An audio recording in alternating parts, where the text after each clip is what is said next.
This is like titillating me. I don't know. Not ChatGPT, maybe.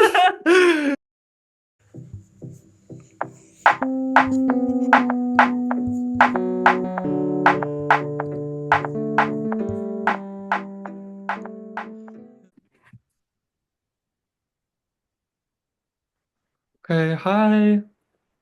Hello. So should I just go right into it? Yeah, go for it.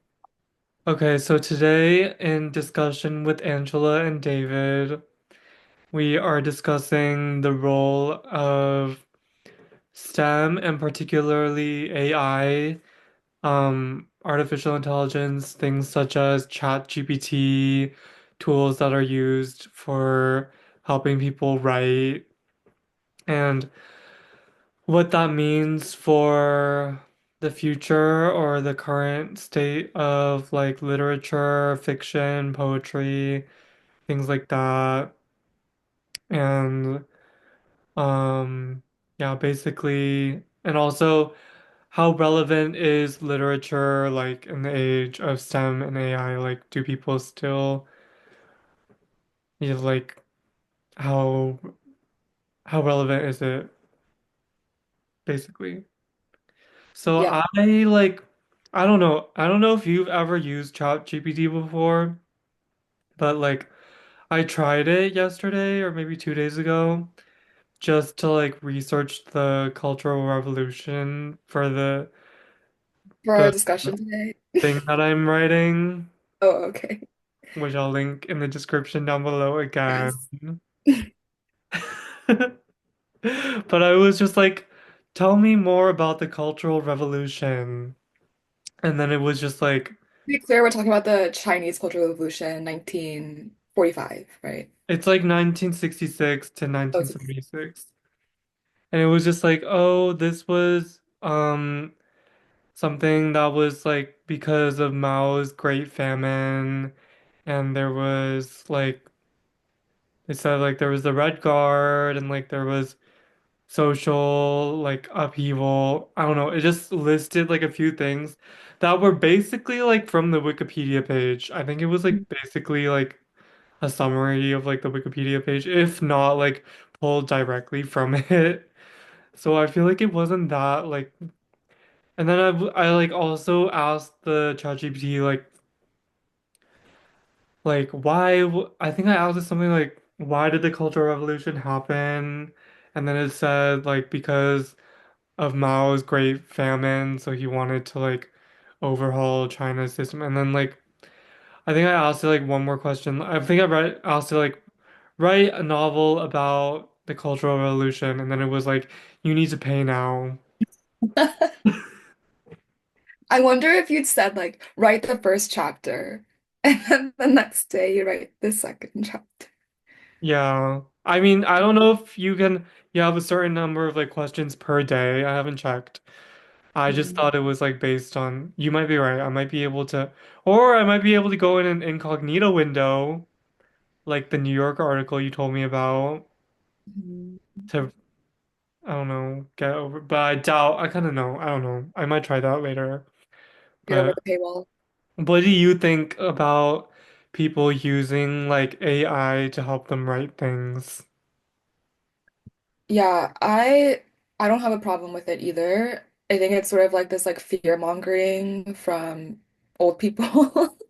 I don't know. I'm just like I'm always interested in new technology and um yeah, like new ways of synthesizing ideas or like facts because I'm kind of in the world of like, facts don't have to be always true. Like like I think it's always good to find different ways to like research. So I like as long as like AI or like technology isn't the only way. Like I think where I kind of draw my line is if it sort of takes away funding for libraries and like the actual physical source material.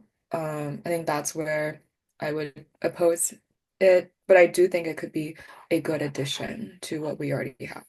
You think as long as it's like an addition and not like taking away?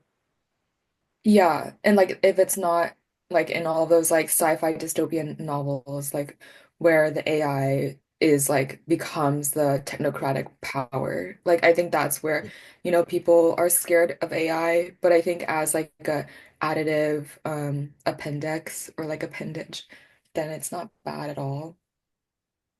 Okay. Wait, Yeah. you said something like I don't bel you said like facts aren't real. Yeah, because I think facts is written by people.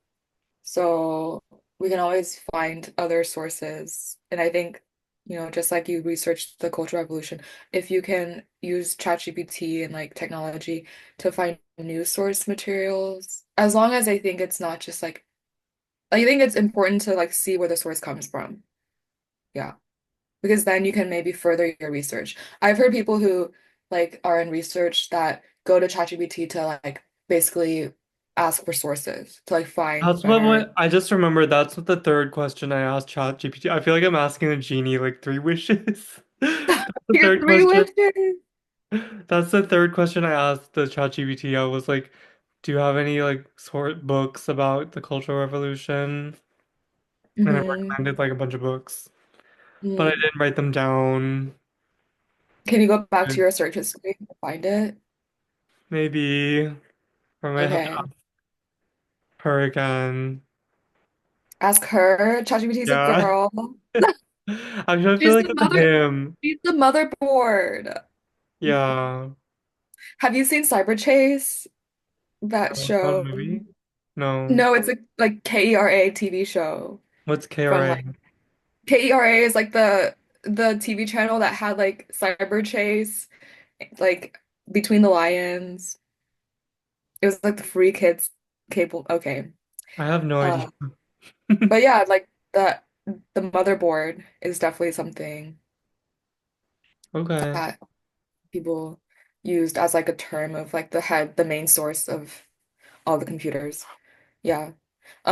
Just because I'm in a visual culture class, I'm gonna bring back the idea of like, visuality and like how we see and the power of seeing. So I think if we consider ChatGPT as another like source of like finding knowledge, um, where was I going with this? Oh yeah, like there was a discussion back in like I guess the 60s or whenever cameras were being made. People were scared of that new technology production as well because they were saying like once we can just capture images through photos, we're gonna not need any artists, like visual artists anymore. Oh, And then there was actually, now almost like 50 years later, we see that that's not true. So I think that's another way to like maybe be hopeful about the creativity of like human minds, even when there's like technology. Because yeah, the camera does capture like I guess in a sense reality, but um it doesn't capture it in a way that's like I don't know, organic, um, in the way that a hand can. And then like it also gives a reason for artists to be more creative and like more abstract because they no longer have to like just be like visual representational artists. Like they don't have to just depict reality yeah. The invention of the camera definitely like affected art. perception. Yeah. Yeah. And like, Yeah. oh, Yeah. go on. No, no, you go. I don't know. I feel like there's I don't know, there's this really cool this is kind of off topic. No, go But ahead. there's this artist called like because sometimes you like share paintings with me. But there's this artist called like Salvatore something something. I don't remember his name on Instagram and he posts like cool pictures of like I mean he paints like these like dappled light like Mm. shadow like tree shadows or like he paints like light like basically like interesting light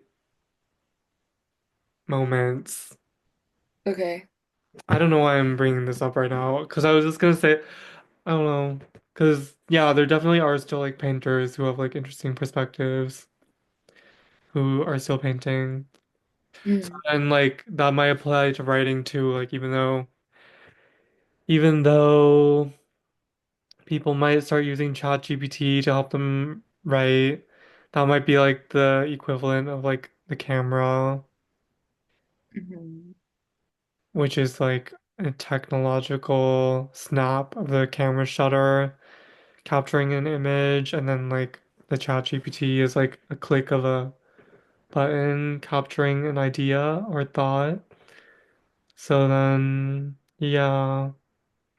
Yeah, and like in the same way, they're just like vignettes or like windows to the actual like comprehensive whole or like what you can make of the like they're not, the entire truth going back to like, how do we capture like reality? So like they are a part of reality, but it's I think up to us to sort of actually consolidate or like make that representation applicable.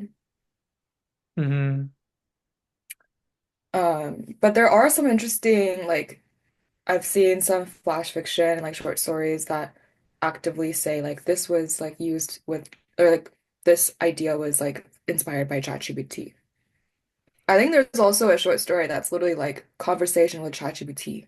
If I find it, we can link it in the description box because I think I've read it once. It's a short story. Yeah, it's a short story of it's like literally just someone talking to ChatGPT and they like put that into Oh, the entire narrative. okay. Yeah. What do you think about like humanities, like in general, like people not really valuing the humanities? Oh, I feel like that's been a discussion like STEM. forever. Yeah. Um, I do think that it's interesting though that okay, I'm not a hater, I want to say, but like this whole like uprise and women in STEM as like a whole like society and like diversity standpoint, I just feel like there's always been I don't know, like I feel like humanity is just as much. Like I don't really think I think there needs to be more women in humanities.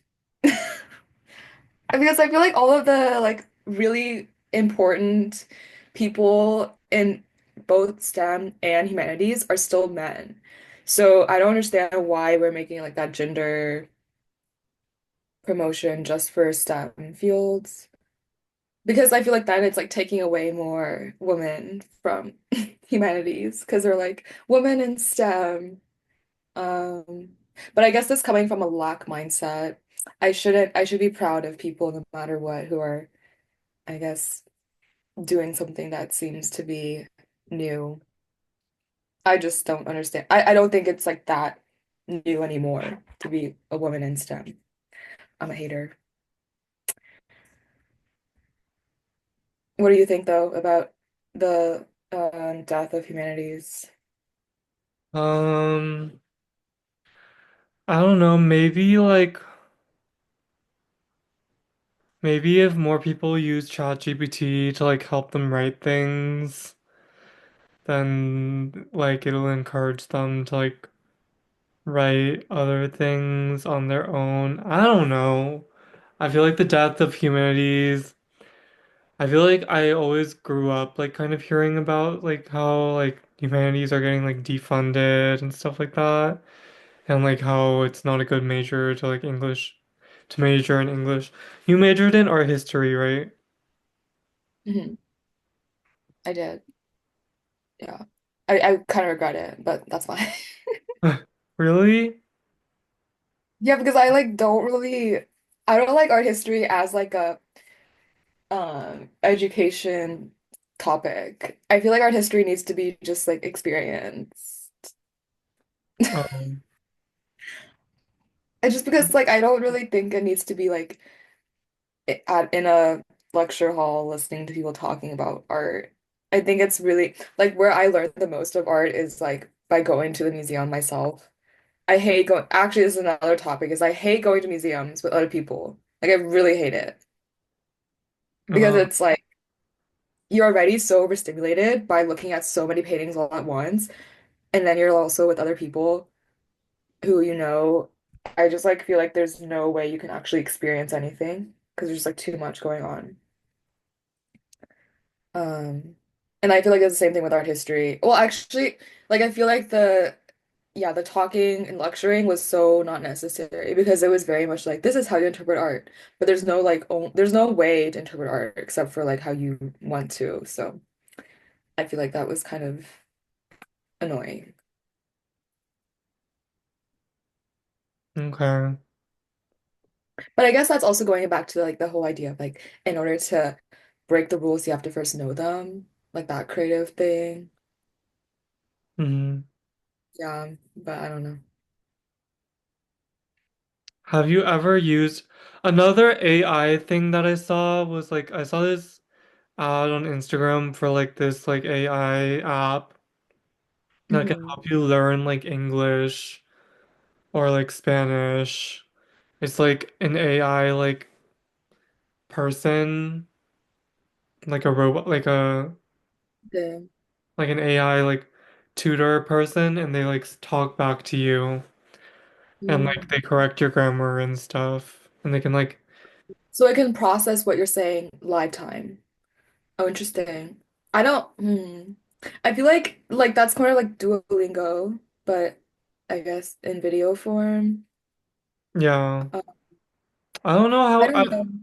Oh, go I've ahead. tried Duolingo, but like I feel like it's just like learning words. It's not like real Oh, it's not like verbalizing it. That's speaking. It can true. also put correct like your pronunciation and stuff. The chatbot one. Yeah. Interesting. It's Okay, this is me. I just like I'm interested in like language learning and I'm also interested in like linguistics, but I don't have the patience for either of them. So um like for me personally, I don't think I could ever actually learn a new language. Like I love the idea of, understanding how I guess like what is the word like hermeneutics? Is that the word? I Like the never system. understood what that word means. Like I still don't know it, but I feel like it is language learning as a abstract. I think it means like a closed system. Isn't that what it I'm means? looking this shit up. No, I feel like it has to do with linguistics, the study of interpretation, including the methods and principles used to understand and communicate meaning. It can be applied to a variety of disciplines, including theology, philosophy, law, and the humanities. Wait, say that again. From the AI. Oh, also another thing is like, have you realized when you go on Google, the first thing that comes up is AI overview? Yeah, that's like now at the top. It says humanity or hermeneutics is the study of interpretation, including the methods and principles used to understand and communicate meaning. Wait, write a chapter about a gay love story between two boys in the Cultural Revolution in China. That's literally your story, Oh my though. God! Chapter one, Beneath the Red Flags. What Beneath the red the flag. Wait, actually, I love that double, that like, what's the word? The double entendre, because it's a red flag, but it fuck? also is like red flag. Yeah. I love that should actually be your first chapter name. Wait, how do I That's so scroll good. down? Shit, that's so good. I Wait, mean, how do I the scroll actual story that down? you have is that's good, but that first Oops, chapter I type, deleted it. it's fine. You have it in your memory. Gay boys during. I mean, okay, another thing is like with ChatGPT, I what do you think of the format? I Okay, thought it was kind of outdated. It's kind of weird. I like can't scroll down, but I'm gonna read what this is. Okay. Chapter 1, A Silent Revolution. The oppressive summer heat hung heavy over Beijing, suffocating the city under a thick veil of dust and uncertainty. The Cultural Revolution had arrived like a storm, and the city, once vibrant with the hum of life, now felt stifled under the weight of the Red Guard's relentless gaze. Yet, in the midst of all this, two boys found a moment of quiet resistance hidden beneath the shadow of their own forbidden desires. Oh my God. No, it's reading like Log in. I mean, I want to look, I want to you think scroll it's down, but it's good? not letting me scroll down past it. Okay, there's more. Chen Bo was 17. tall and thin, with a face that seemed perpetually serious. His mother had died when he was young, and his father, a once prominent professor, had been publicly humiliated and sent to the countryside for re-education. Bull was alone in a city that had become unrecognizable, forced to attend political meetings and stand in line at rallies, his every move scrutinized by the constant presence of the Red Guards. He carried the weight of the revolution on his shoulders, though his heart was a silent battleground of its own. Zhang Wei was the opposite of Bull in nearly every way. He was shorter, with a round face that still had the softness of youth. His eyes, dark and filled with secret joy, often caught the sun in a way that's, and I can't go down deeper. Go down deeper. I can't scroll down for some reason. I can't figure out how to scroll down. Maybe Can it's you because just press I'm the in down incognito button? mode. Can you press the down button? I'm, I think it's just like, You have to uh, pay. wait, I want to say, write a romance chapter about two piano, boy piano students in Cultural Revolution in Conservatory.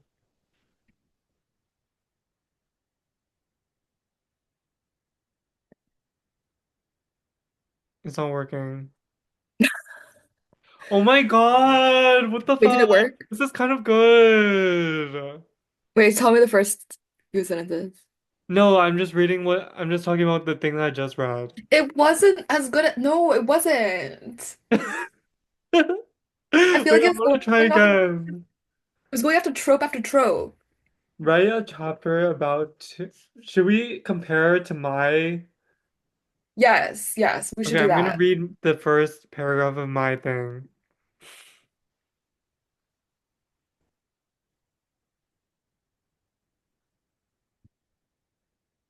I called the first chapter Birds in 1548. It was near autumn and the birds were going south, though in Cho Feng's eyes it looked like they were going home. The summer breeze had descended upon Shanghai kind of like a steaming tea kettle, and now that it was August, God's hand had turned it off. Cho Feng told his father that he wanted to see Shanghai, so they'd taken a vacation to the French concession and seen a piano teacher whose name was Franz Mullenberg, who lived in a residence on the Rue Solesmes. Franz Mullenberg was a piano teacher at the Shanghai Conservatory for Music, and he'd narrowly escaped the internment camps in the 40s. He told Chofeng that he had a talent for music and that he would certainly be able to get into the conservatory. Chofeng lied and said that he was happy. I'm going to skip this paragraph. Once he got to dormitory number 1548, he realized that he had forgotten the key. He checked his pockets, his book bag, even the zippered compartments in his luggages, but he realized that he didn't have the key anywhere. It must have dropped somewhere along his journey up 15 flights of stairs, blah, blah, blah. Okay, I feel like, okay, here's the thing. Yours is good because it sets like a specific scene that's not Beijing. That's not And so, Beijing. yeah, because I feel like the original one, it just, or not the original one, the ChatGPT one is just going after like, what you kind of expect. And like also just going off of opposition. Like, of course, these two characters are very different from each other. And they just like tell you that very outright.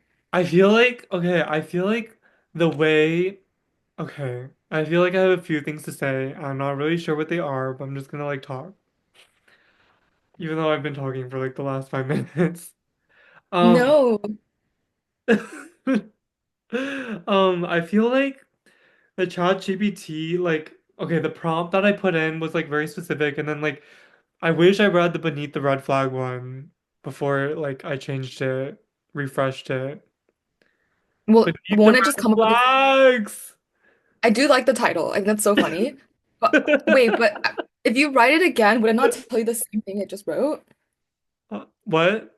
No, If you copy and paste what you wrote as the prompt to ChatGPT again, even though you refreshed it, wouldn't it just give you that same thing? no, it wrote a new one. Oh, that's so interesting.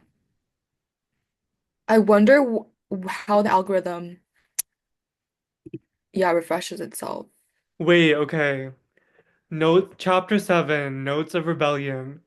The Piano Conservatory, sorry, this is the last thing I'm gonna read. The Piano Conservatory was an ancient building, its stone walls thick with the weight of tradition and ooh, this is good. Am I being too like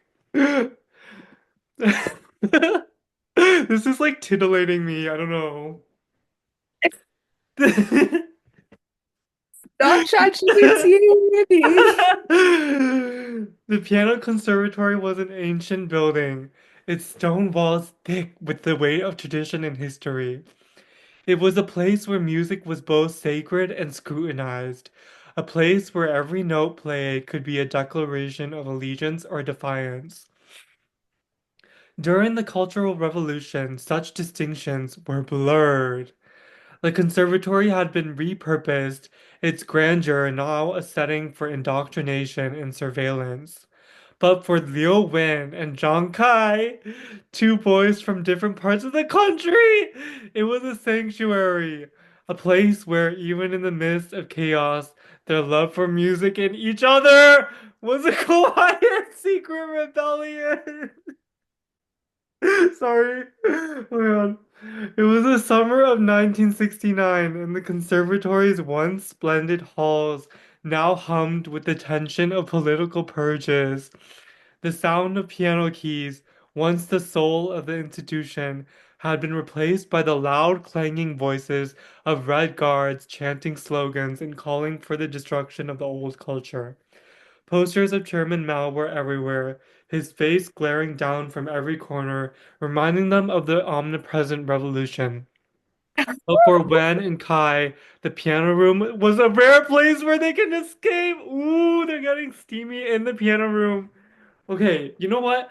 I feel like if anything, like ChatGPT would like encourage writers to like do better, you know? I feel like it encourages us to like write in ways that like ChatGPT couldn't. So I And feel like yeah, for the future of literature, it's like ChatGPT could be a good sounding board and a place to get ideas, and for a way to see like, okay, this is like what a computer thinks I should be writing about. How can I make it more fresh? How can I make it more sound more original? How can I like find my own voice that like doesn't sound like any like computer can like come up with like it fully and generated. like it also like shows you like what are the tropes Yeah. or like Like yeah, the trope specific to your interests as yeah well. and it Like like share encourages them. you like how can I write something that like AI could never come up with. Yeah. Yeah. I do think that that's like putting a lot of just like trust in like the writers because I know that like we aren't gonna take like the easy way out, but I can imagine some people might, yeah, like be lazy, especially like with students. I think a lot of them, if you're asking them to produce something very original, I don't know like if they would go as far as like not copy and pasting what ChatGPT gives them. Yeah, So yeah, it really does come down to like how much you treasure original work. And I think like if you're like a writer, then yeah, I think it's really just like up to future writers to like hold up that responsibility.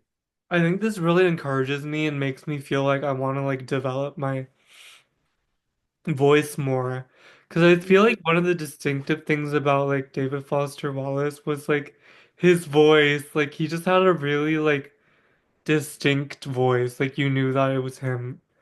Mm. Like I wonder if ChatGPT could like write in the style of David Foster Wallace. Okay, yeah, so copy this, copy that paragraph, and be like, write this in the style of David Foster Yeah, Wallace. Wait, that's such a good idea. I think I have to refresh. Did you copy it though? Yeah, You're good. I copied the prompt. Bruh, no, copy the thing that you read. That was too late. Okay, chapter The Nocturne in D minor set during the Chinese Cultural Revolution in a piano conservatory. In the corner of room 3C, which was more a glorified closet than a studio, Jan Wei adjusted the tension on the pedals. The sound he produced was nothing like the sound he'd heard in the concerts before the Great Leap Forward, when music was an entity that could be touched, heard, felt, a solid thing, a tangible thing. But in these years, in this place, sound was a ghost, a suggestion, a whisper of what had once. This is so dramatic. This is not David Foster Yeah, Wallace. this is not David Foster Wallace at all. Okay, I feel kind of Like, better now. do you feel better that you can't, But that you I can't do still feel it? like I could do better. In some places, I feel like my writing is basically like kind of touching this writing. Touching which one? The first version or this version? Both. No, I feel like it's very clearly like different from this because I feel like ChatGPT doesn't do well in dialogue, and I feel like your dialogue has been really good. Oh, thank you. Yeah, maybe I that's didn't. where I think it really stands out. It's just like human voices, human Mm, interactions. yeah, I think it sets premises up really well. It sets up descriptions really well. Um, but yeah, in terms of like actual dynamics, I think it just goes to back to tropes.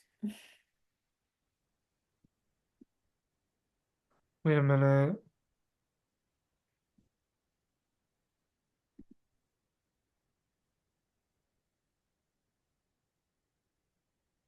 While you're looking, this is gonna be a soft promotion. Everyone go look at Trish Paytas's new Christmas song called Pink Christmas. It's gonna be a new viral song. I just know it. What song? It's called or not, Pink Christmas. Pink Christmas? Yeah. Who's it by? Trish Paytas. Oh, Trisha Paytas? Yeah. He came out with a song? Yes. She like self-produces and just makes everything.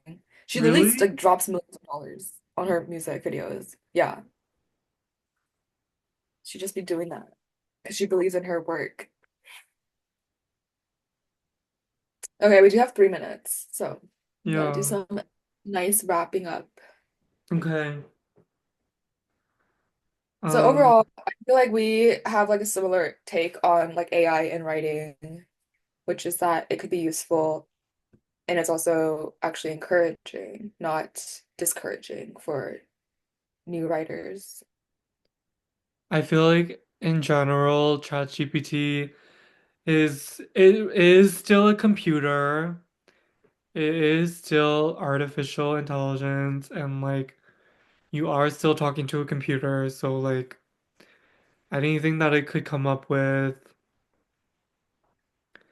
is still, I mean, I feel like I still came up with the idea of like having two boys meet in a piano conservatory Yeah. in the Cultural Revolution, which I think is still like maybe a unique idea. I mean, there's Mhm. been like millions of fan fiction like out there. So like one of them is bound to be set during the Cultural Revolution and be gay. I think there are. Yeah. Yeah. So But I think you have to like make it very original through like just the character build up and stuff like that. yeah. And also I feel like maybe like the job of a writer is like not just to write, but it's also to like well yeah, it is to write. Never mind. I'm not gonna go down that road. Wait, what did Um, you think it was going to be except not writing? like distributing your writing. Distributing and writing. Like, Okay. I don't know,